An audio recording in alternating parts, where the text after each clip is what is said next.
Today, President Trump is expected to sign his sweeping budget bill into law, and getting the bill through Congress was certainly a major victory for the president, who faced pushback from several members of even his own party. ABC's Christian Cordero is bringing us the latest details from Washington. It's considered President Trump's biggest legislative victory of his second term. And tonight, here I am. Okay, promises count. And today, on the 4th of July, and with the stroke of a pen, the president plans to put his agenda into action. There could be no better birthday present for America than the phenomenal victory we achieved just hours ago when Congress passed the one big, beautiful bill to make America great again.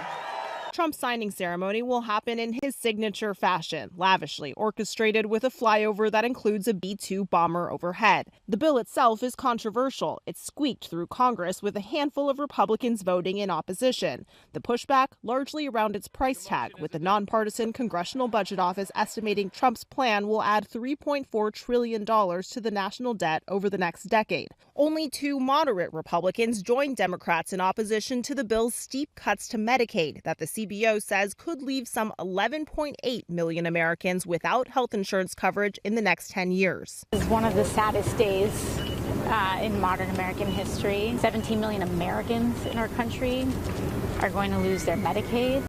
They're going to lose their ACA insurance. Trump has tried steering focus to its $4 trillion in tax cuts, which will largely go to the wealthiest Americans. He also touts his fulfillment of campaign promises like no taxes on tips and overtime pay and increased funding for border security. There are a lot of provisions in this 900-plus page bill, including a new school choice voucher program and funding to move Space Shuttle Discovery from the D.C. area to Johnson Space Center in Houston. The bill estimates that project will cost $300 million. Christian Cordero, ABC News, Washington.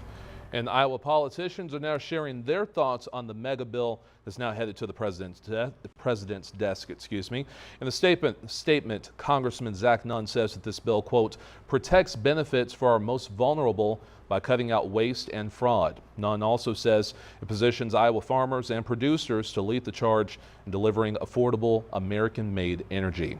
And Senator Joni Ernst also supported the bill, saying in part, quote, it delivers on what Iowans voted for in November, keeping more money in hardworking folks' pockets and also real border security and a safer America, end quote.